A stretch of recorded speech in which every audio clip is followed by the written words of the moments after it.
So we're here at the Hawthorns with Ron Atkinson. Ron started out as a player and holds the record for most appearances for Oxford United with 384. From starting out in managing Kettering Town to going on to the U's, he's then went on to have a successful career with West Brom before winning FA Cups with Man United.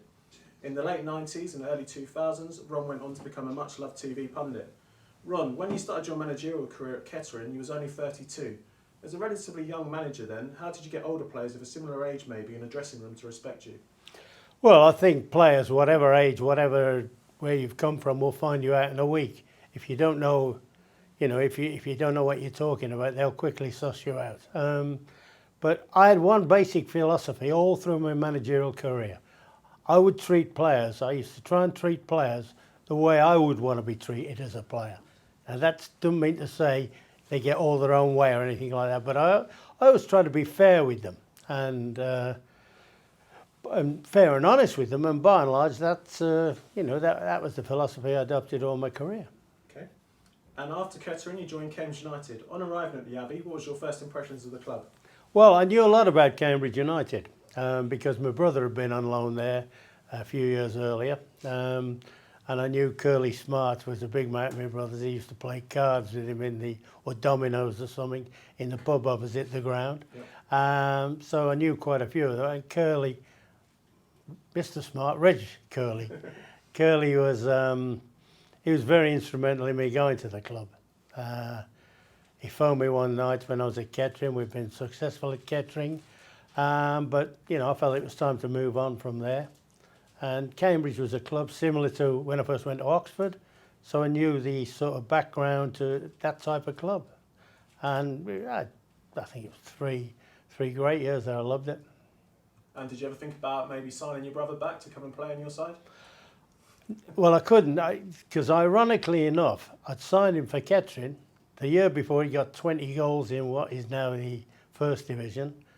I signed him for Kettering because his contract was up.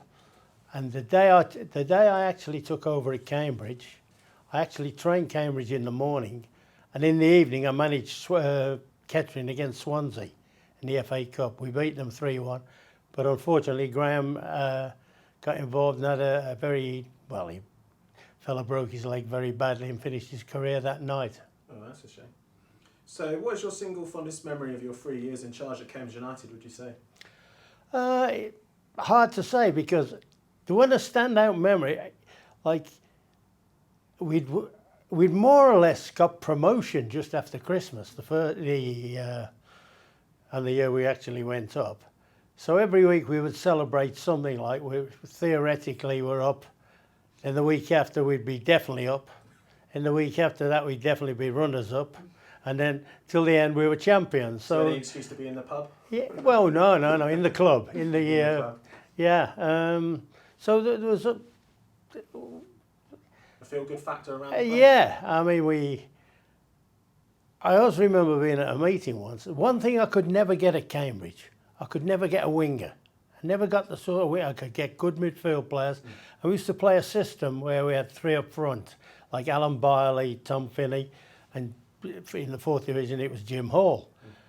Jim Hall was a revelation. We got to Christmas and I thought, we'll win this league, but we've got to make sure we score goals at home. So Paddy Craren's manager at Northampton, I think I swapped Dave Lyon with him. Keith Bowker it was, I swapped with him. And I said to Jim Hall, what can you do for me? He said, I can't run. He said, I can't tackle. I can't defend. He said, all I can do is score goals. I said, well, that's quite a good thing for a centre forward. So that's a start. But then we used to have this little thing in the dressing room where I used to give them little competitions. And if we kept a clean sheet, it meant so much extra for something and whatever. Jim Hall, every time we had a corner against us, would race back and head it clear, because he always backed a clean sheet every week. But great bunch of lads. One of the luckiest things I ever had. I signed 3 lads, Fallon, Spriggs and Byerley, all for it was statutory then, 250 quid sign-on fee. 750 quid for them 3. They formed a big nucleus of the team. Dave Stringer comes in, he's the icing on the cake. I've got lots of good players around. the front three, like I said, I couldn't get a winger. And I used to go balmy. And yet we were the leading goal scorers, I think, in the country. I remember speaking to Tom Finn, and he said to me that you, as you say in the change room, just go out there, enjoy your game, express yourselves on the pitch, but just make sure you outscore the other team.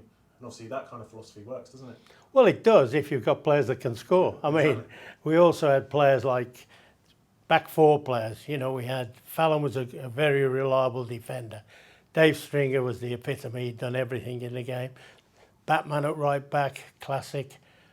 We could never get a left back. But so I put Lindsay Smith there. And Lindsay did a great job in there.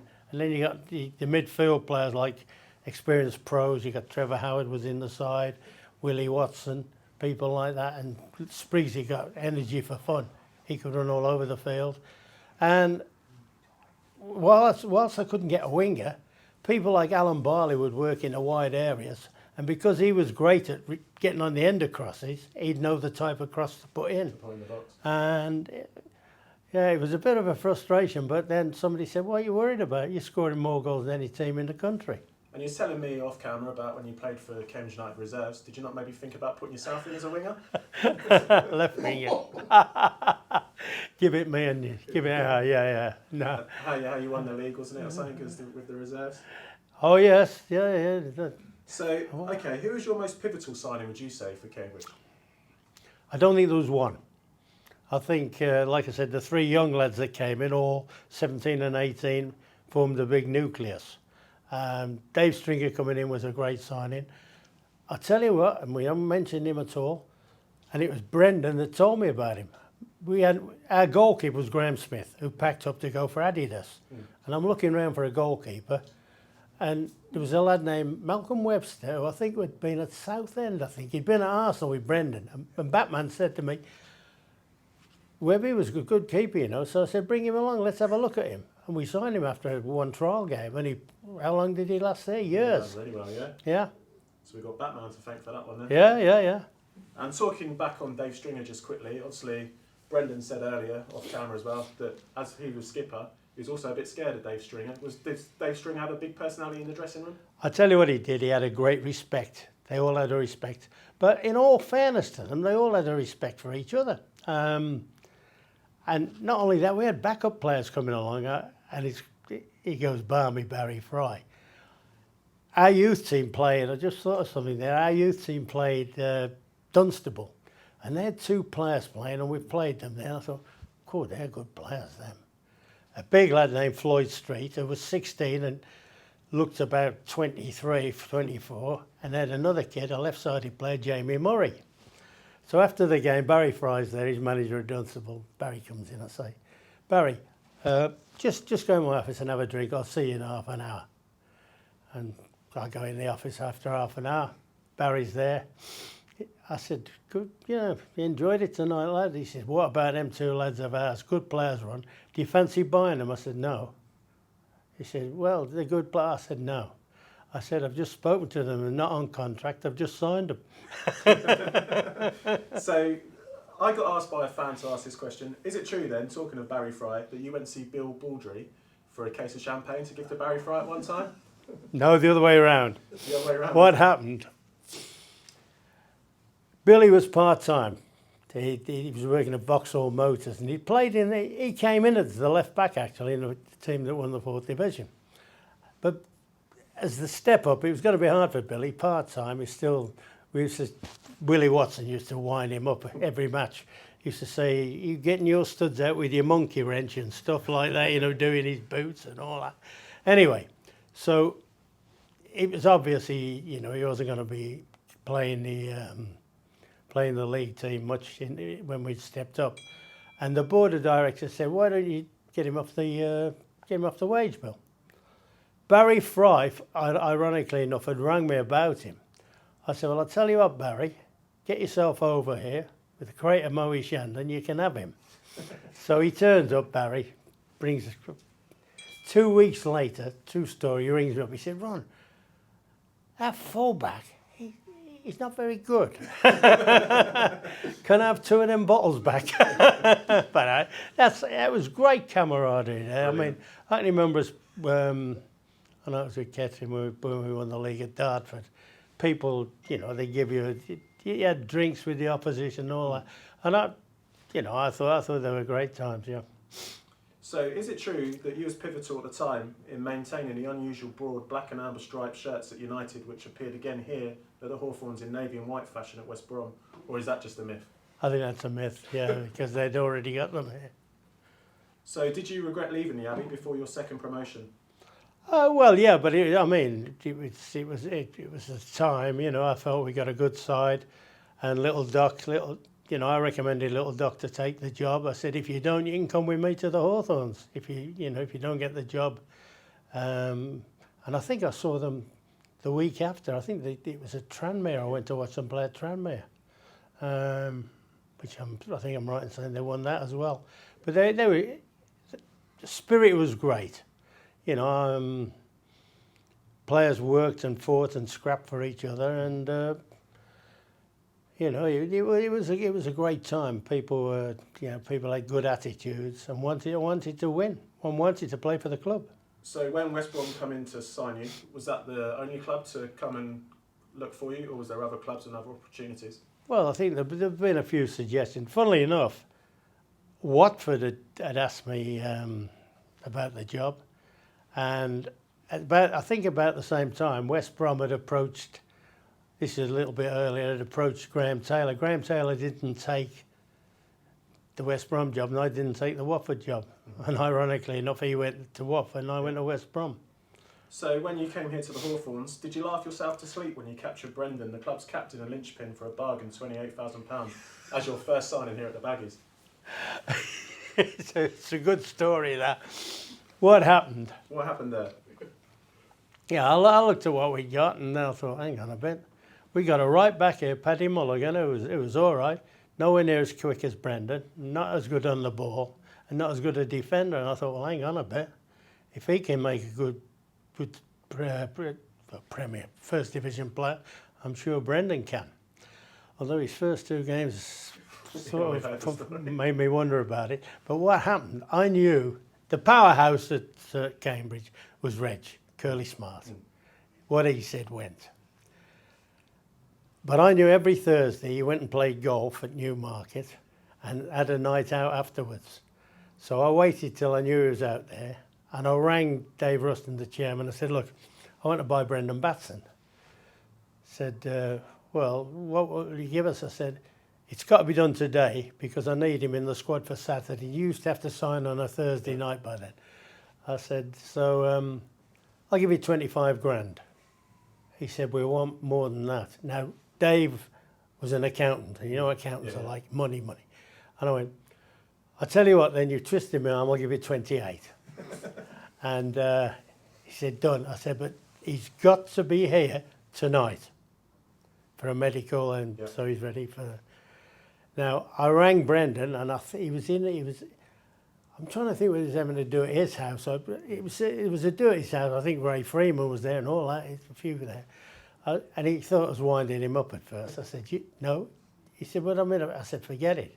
Get yourself in the car and get yourself over here tonight. You got to have a medical tonight, because I knew if I waited till Friday morning, Reg would be straight in, so we did that deal. We did the whole deal that night, everything buttoned down. Next morning, I get the most antagonistic phone call ever from Reg. You've cheated us. You've done. I said, how did your golf go yesterday? Yeah. Do you think there are any other youth players out of your promotion side at Cambridge United that would have maybe fitted nicely into your West Brom side? Yeah, well, I don't think they'd got in the side. I think they'd have got in the squad. I mean, people like Fallon would have been useful, very useful. And ironically enough, Alan Biley almost came here. Alan went to Derby for big money. We'd agreed a deal, because Colin Addison had gone manager at Derby. I'd agreed a swap deal for Alan Biley and David Mills.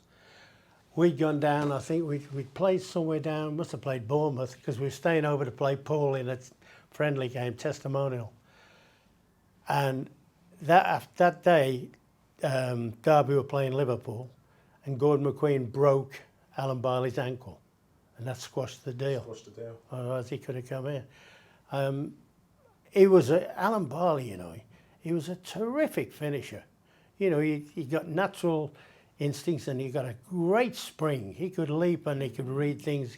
Anybody put balls into the box for him, he always fancied there was a Out chance. of all the strikers you've managed, would you say Alan was up there then maybe as one of the best natural finishers? Well, certainly if you watched him in training, he's the best striker I've ever worked with in training because he put things away.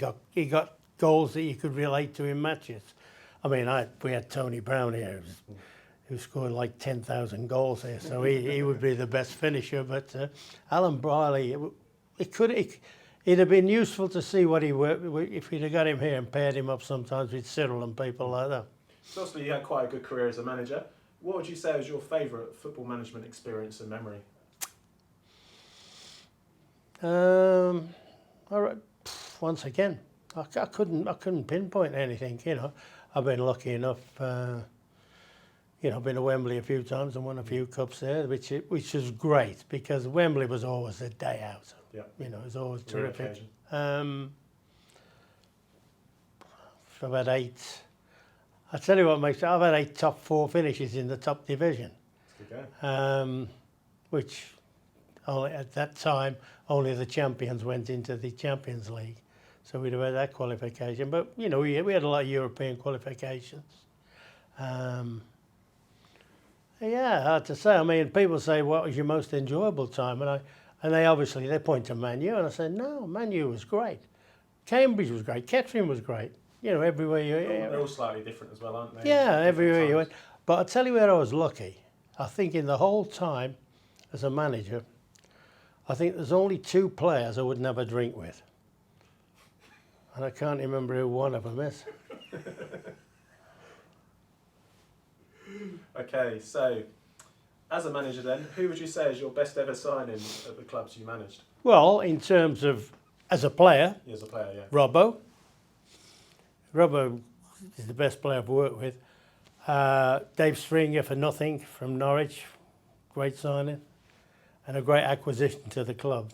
I bought Paul McGrath for 30 grand, who's the best centre-half I've ever seen. Or certainly not the best I've ever seen, but the best I've ever worked with.